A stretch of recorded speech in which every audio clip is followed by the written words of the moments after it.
can start anytime. So- Is anybody else gonna be here that? Christine isn't gonna be here. No, Matt's not Matt's gonna not be here. here. Matt's not. Howard's not. Howard's Howard's not, not. and Courtney's not. Well, Courtney is. No. no, she Took came her- at last minute and said she couldn't. Is there another associate? It's Matt and Christine. Oh, it's Matt and Christine, okay, got it. So for starters, I included this document in everybody's package and it's on the website. And this is directly from Sue Baker Okay, of her ordinance changes. So Thank you, there's Sue. 3 different models of the ordinance. We have in here what is the last one. So the 63 E limit of moderate wave action, I believe is what that stands for. So it starts Where are from you? the second one, 60. next page. Okay, That one. It's the E limit of moderate wave action. So that's the version of the ordinance that we have. This document that Sue gave us has 3 for all the 3 different model ordinances. The language for each, so it's a little confusing, but I wanted to include it because I wanted everybody to see exactly what she gave us. And then it's this right here. So this is the version. oh, okay. It's just, it doesn't really, this document doesn't really explain it, but that is the version. So if you look at this, so there's this version for the version CD, Okay. and then there's I'm glad someone who follows a different. yeah, and so then there's this version for version E. We have this version, E limit of moderate wave action version. Okay. So this is actual Sue's document that she sent out, but it's just got the revisions that need to be put into the model ordinance. So then I put them into the model ordinance, but I wanted the actual language from Sue to be Oh, out there, okay, just in case I made a mistake. okay. So then I took ours, and if you look here at the beginning of our ordinance, you see 60E, Yeah, limit of moderate wave action, right down here at the bottom. So that's kind of explains how this got into this. So I just took the 3 sections that she modified and pasted it in and fixed the formatting and stuff. Okay. And so I wrote that I had revised it 5/21 and I put my initials next to it. And if there is any more revisions, I'll update it and you'll know which version you have. Because kind of, there has been some versions that have been kind of trickling, little small, like words here and there that have changed, so I just Okay. want to make sure that everybody's got the right version in case something does change, and now you know where it all came from. Okay, It's so been a confusing process. Sue, do you have anything that you want to say to us before we just kind of go through this? I'm Amy Hybel from the. Hi, planning Amy. board. Hi there, and so there are a number of questions, Margaret, and it's just explained to us what your revisions were. Do you have anything that you want to add I- to Margaret's I intro? don't think so, nothing specific. Margaret did a pretty good job explaining that. Hi, Margaret, it's nice to actually Hi, see Sue. the face of the person that I've been talking to for so long. So she did a good job explaining. It's because we have different model ordinances that depend on which zones can be found on the community's map. So Margaret's pointed in the right direction, and they only vary slightly, just depending on that. And Christy sent me a memo for this meeting that was from Mark. And I've kind of reviewed that, so I think I'm pretty much ready to entertain your questions at this point. Okay, and you're going to be at the meeting on Next week. Wednesday, right? The Saturday. public hearing. Yep, and I told Christy I would prepare a little something to say about that. Just including what the insurance coverage and claims has been for the community. And I will try to Yes. send that in advance so that the council will have that. Yeah, how That many works. people do have policies in Ha Harpswell? ha. Christy told me that might come up and she was right. I left it, I printed it and left it on my desk. Do you have it in front of you? I do have it in front of Oh, me, but thank I you. sent it Thank to you. Christy, so you Yeah. don't have to worry about getting it all, together right at the moment as I say it, because she has a copy. Yeah. So The last report that I ran was from February 9th of 2024. And just so you know that the claims information won't reflect any of the claims that have been made since we had the December 23 storm in like the 18th, and then the subsequent two in January. It just hasn't been enough time for claims to have been processed and closed and all that fun stuff. So this is pre the last big three storms that we had. So right now, or since February 9th, there are 102 policies that are in effect in Harpswell. And I think it's interesting that out of 102, only 33 of those policies are actually in the mapped flood hazard area right now, and that could change when the map changes. And those 102 policies represent 31,788,000 worth in coverage. So that's a lot. And the claims, and FEMA's been keeping records since 1978. There have been 39 claims that have resulted in $110,589 in claims. So not a lot of claim amount, given that it was for 39 different claims. So that's it for that part. So am I understanding then that in the last year, claims have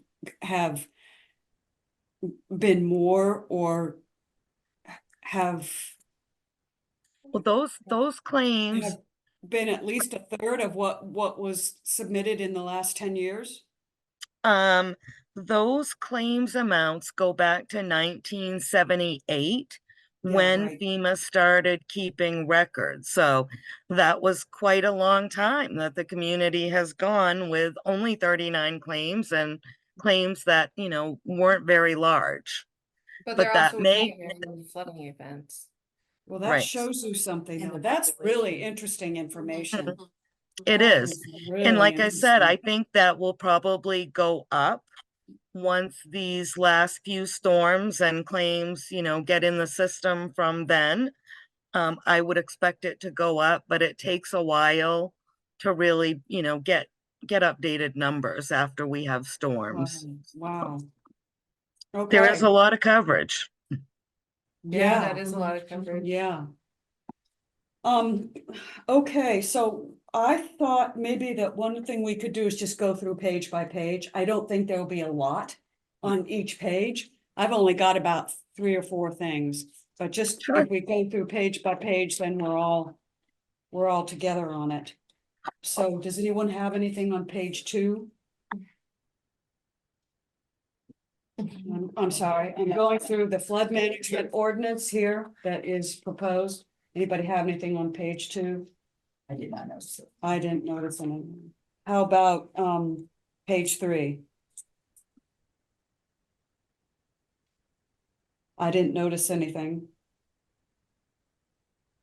I didn't notice anything on page 4 except under application fee and experts fee. On that first line, I'm asking for a de minimis change to from selectmen to board, the select board. Mhm. Yeah. Totally agree.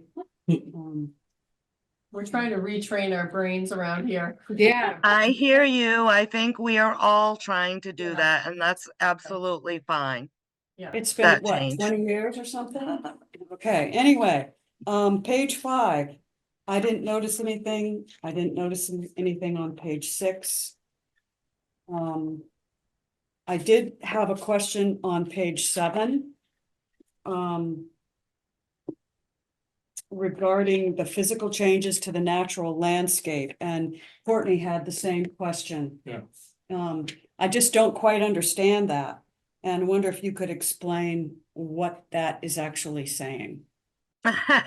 Well, that is one of the sections that we just recently, in the last few days, finalize some changes. And they were based on Mark's comments and some of the other consultants that raised the issue. And so I think the issue is FEMA hasn't uh, um, adopted or changed, I guess is the best word, the federal regulations in more than 30 years. So these kinds of projects require a permit, and we have not had anything in our ordinance that addresses riprap, seawalls, things of that nature. And these kinds of projects have the ability to potentially change the flood map. And if they do, this is really, where we're getting at the fact that if they change something, then the map needs to be changed through a letter of map revision. So that preserves the integrity of the map. So that's I- why we're doing it.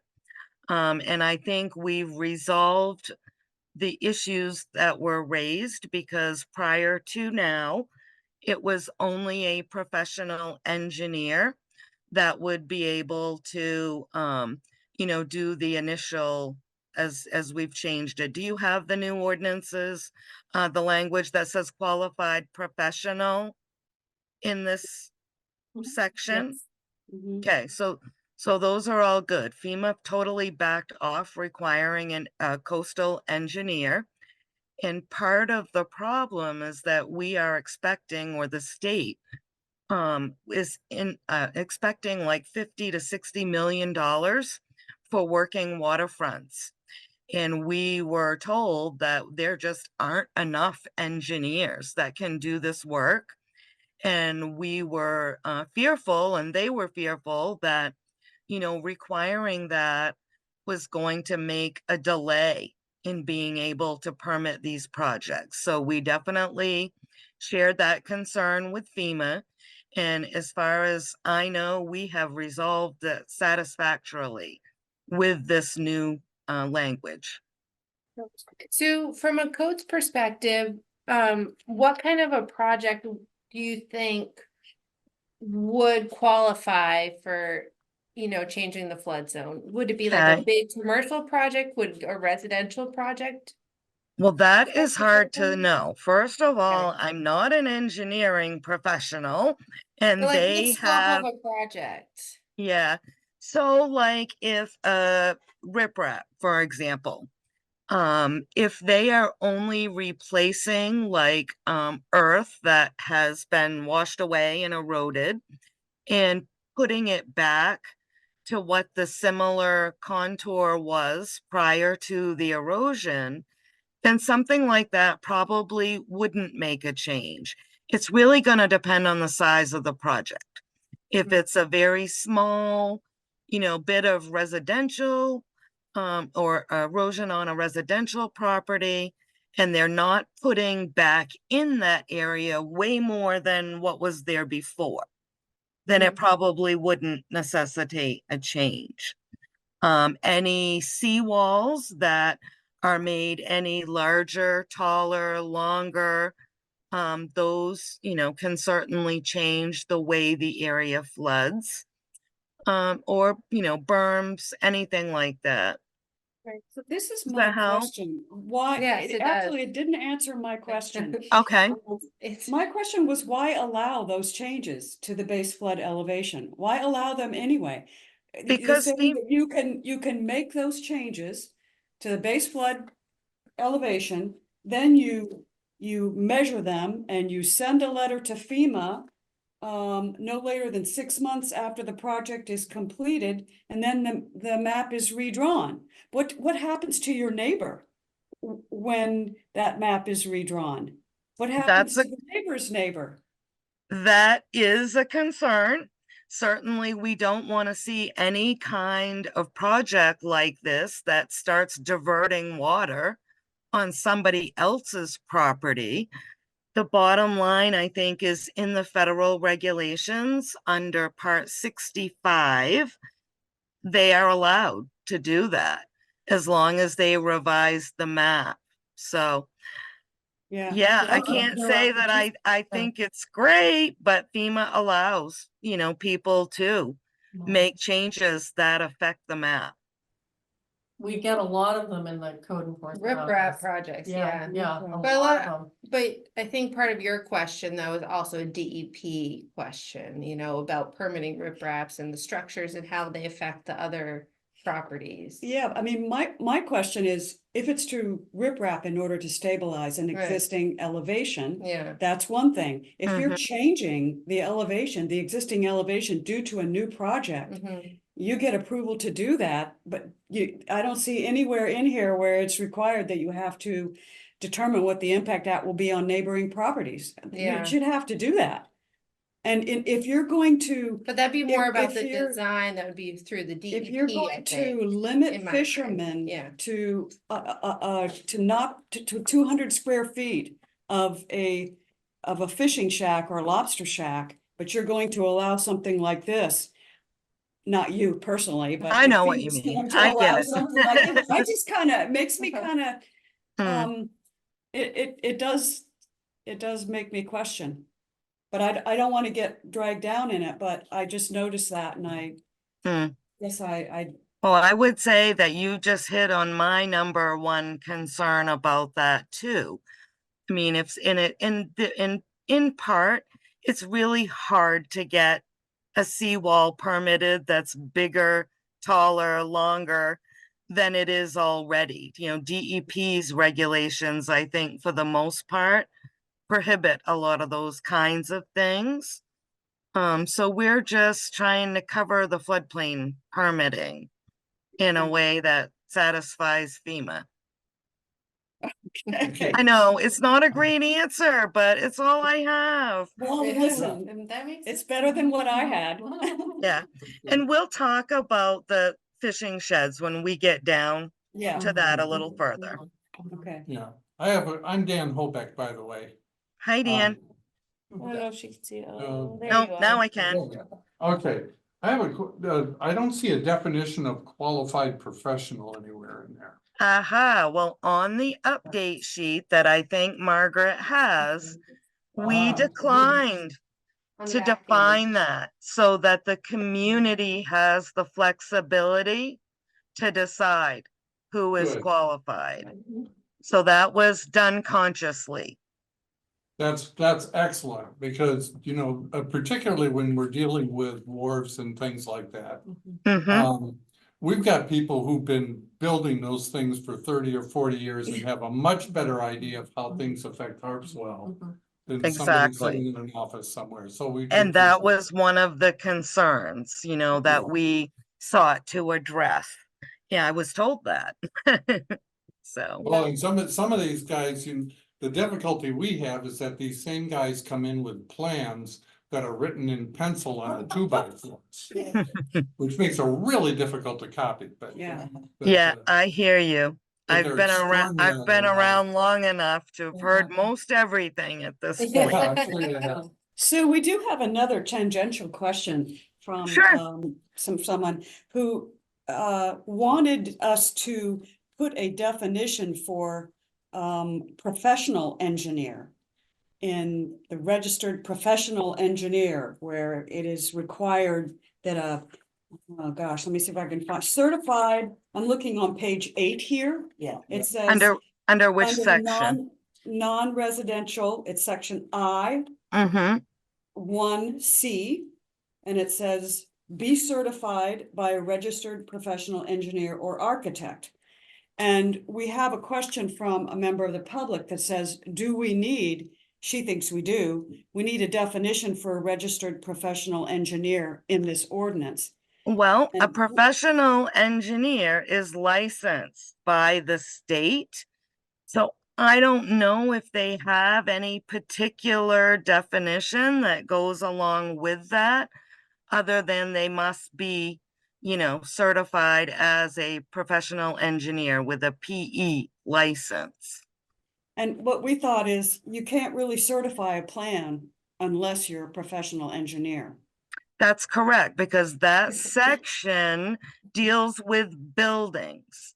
So the one thing I want to mention, right here that throws a lot of community officials is under DEP's regulations, they call almost anything and everything a structure. So if it was a wharf, pier, or dock, they would call that a structure. Under the NFIP and the floodplain ordinance, a structure is only a walled and roofed building. So if somebody is building a new house or something non-residential, those plans do have to be certified and stamped by a PE. Or I think in the case of plans, when someone's getting a permit, it can be done by an architect. But when it actually comes down to certification that the building meets FEMA's coastal construction manual, that has to be a PE. So that's Alright. why that one doesn't say qualified professional, because it's buildings. Registered means licensed, right? It does, and you can probably strike the word registered. So it just says professional engineer, because that is a state certification. So if you want to strike registered, I think that's really probably just being repetitive, and it could be taken out. Okay, because. Okay, so maybe we could.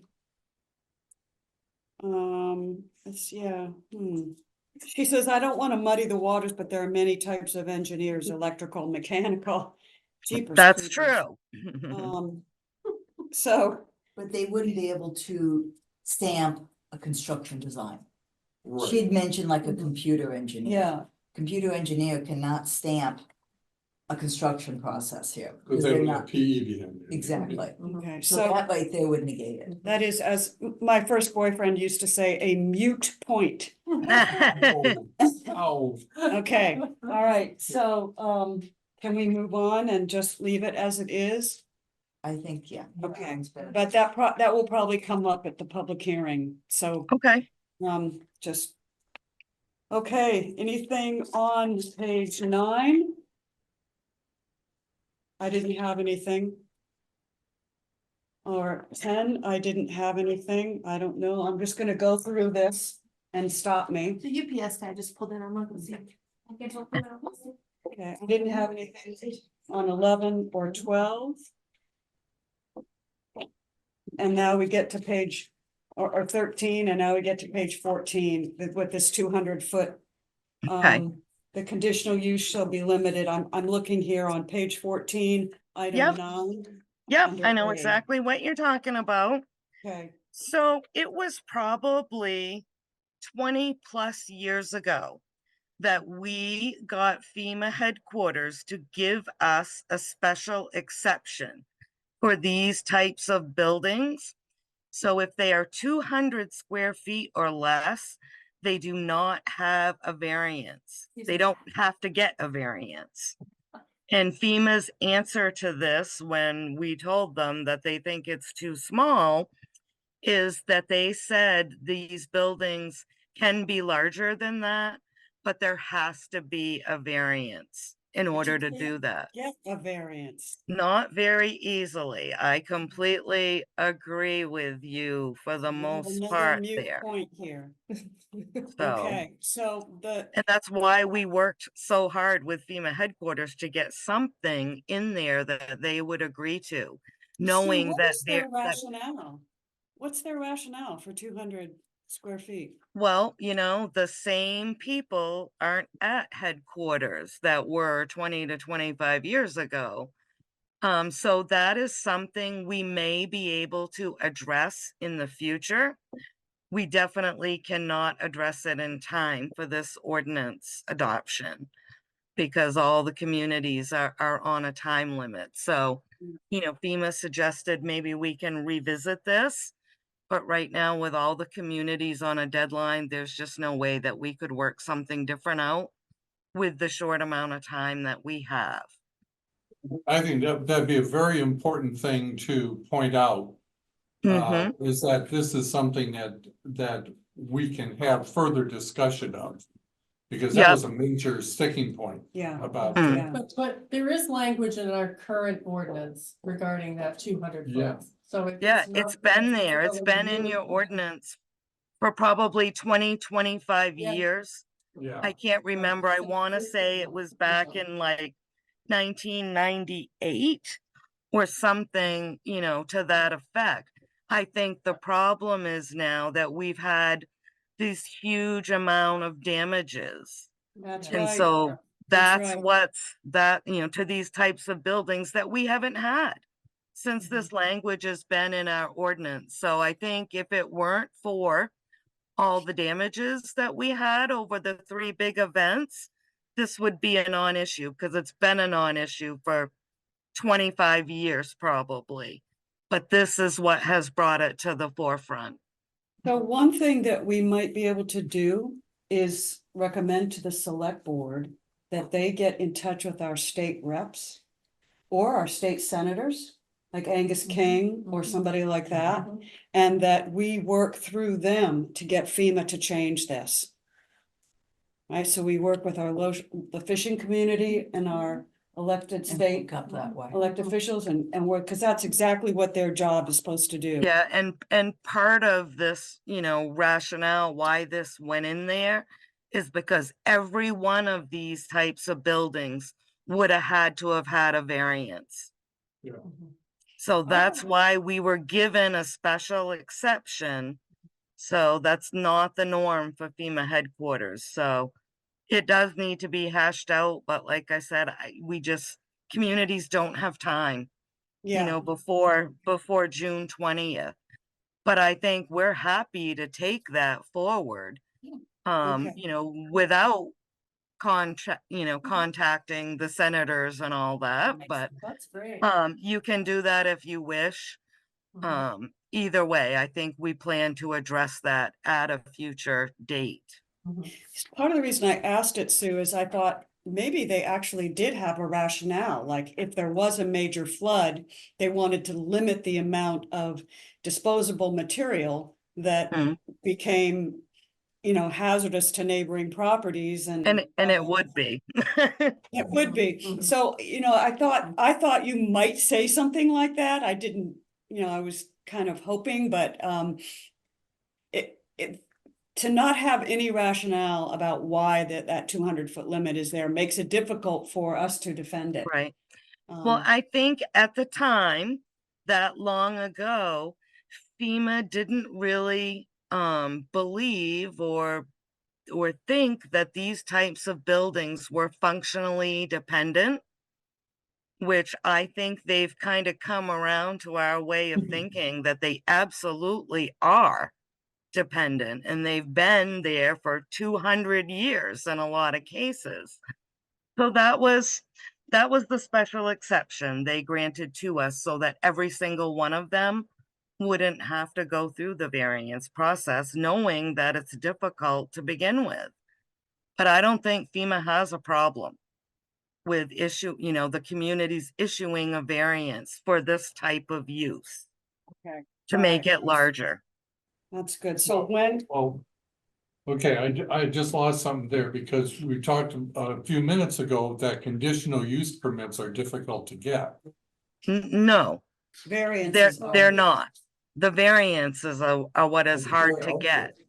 And Yeah, the this was put variances in are there, almost right? So impossible. every one of those buildings, if they're 200 square feet or less, they have to have a conditional use permit, but they don't have to have a variance. It's okay, I'm sorry. Okay, Okay, so when all right. we go through this on Thursday,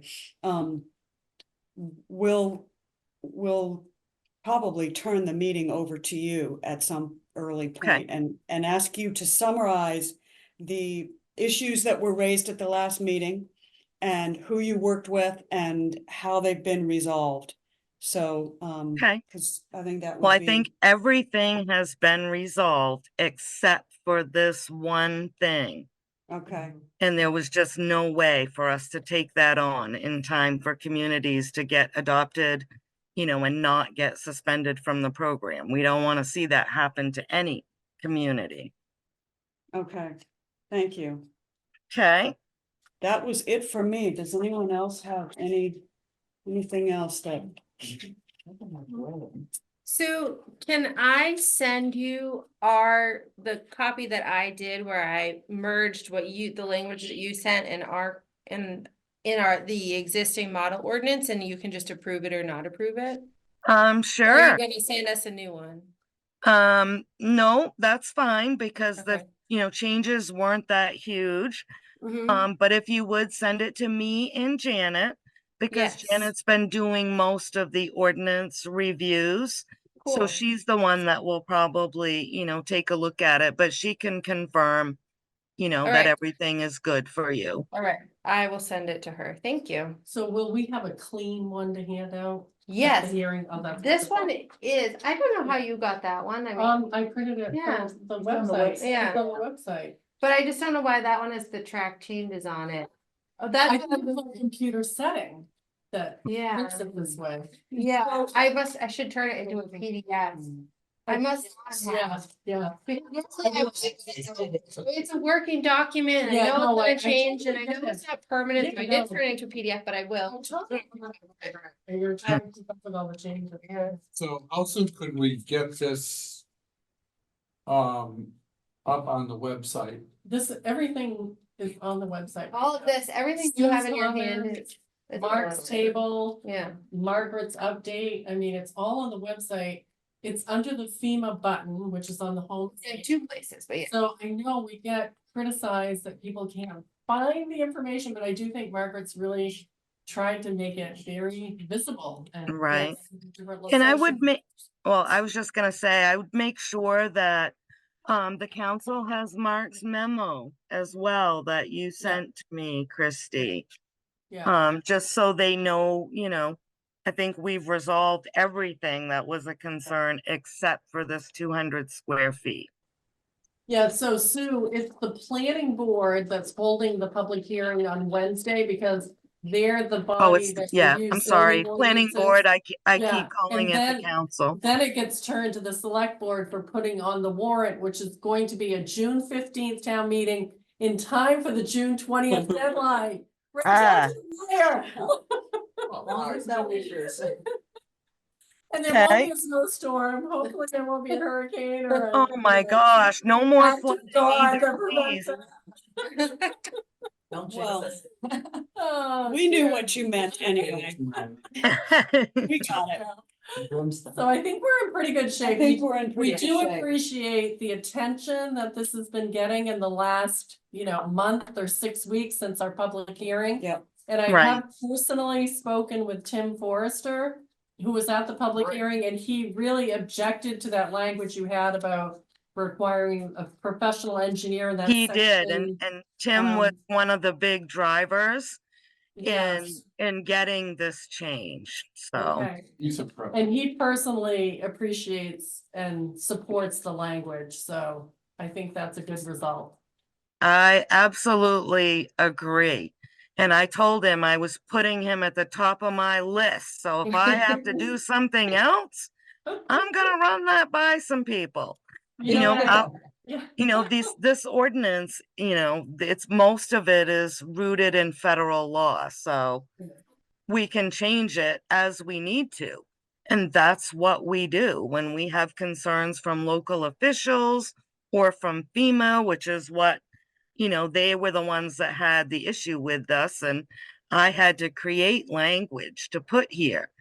And like I said, it wouldn't have probably been a big issue if we didn't have all these storms, and we know that there's going to be a lot of money coming in for working waterfronts, and we do not want to be the program that holds these projects up.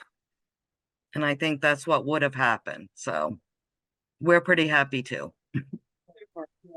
Are you prepared for the question, what happens to a community if it is suspended from the program? I am absolutely prepared for that. I think I've kind of written up something as part of what I've done for a couple other communities for their public hearings. So I've just got to get my act together and kind of update it for Harpswell.